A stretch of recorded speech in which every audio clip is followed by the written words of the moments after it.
going to give you a super fast free motion quilting mini lesson. So first off, we need to purchase a free motion quilting foot.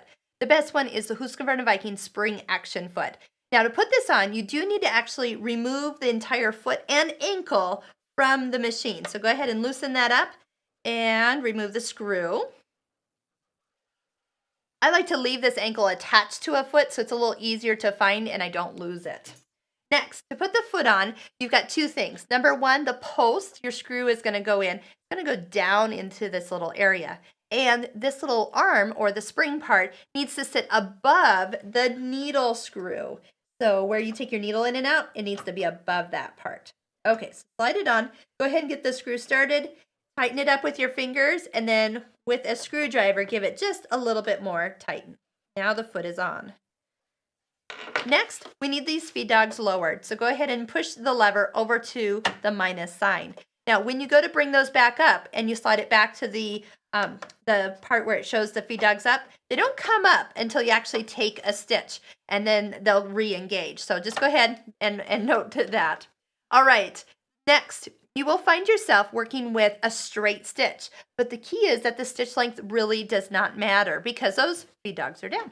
All right, so here we go. Lower down your presser foot and take one stitch. I'm going to bring up the bobbin thread. Needle down, needle up, and if you just move to the side and give that a little pull, that's your bobbin thread. It's kind of best to pull that up because otherwise you're going to totally stitch it in as we go around our project here. So here's the key. I'm going to just go ahead and take a few stitches to lock. There we go. Go ahead, and I'm a little tight on my tension. I'm seeing my bobbin thread come up, so I'm going to loosen that down just a little bit and go ahead and stitch. There. A little better there. Okay, I'm going to stop with my needle down. I'm going to take my scissors and trim away this little part where we started. See, now I don't have to worry about any tails, top or bottom. Here's the quick lesson here. When you start to stitch, you might enjoy having a little cruise control. That's where your plus minus speed control right here would come in. I'm going to just minus it down a little bit, maybe 1 or 2 notches. It depends on you here. Take a hold of your fabric, and the faster you move the fabric, the faster you need to sew.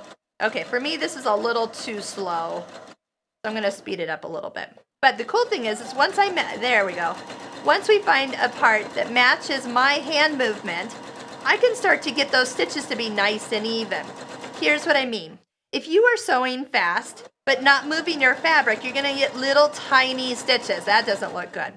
Or if you're really cautious and not sewing very fast and moving your hands too far, well, those stitches don't look good either. They're really long.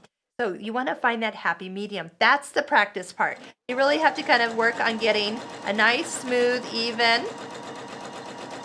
pattern. And as you go, you can kind of work around.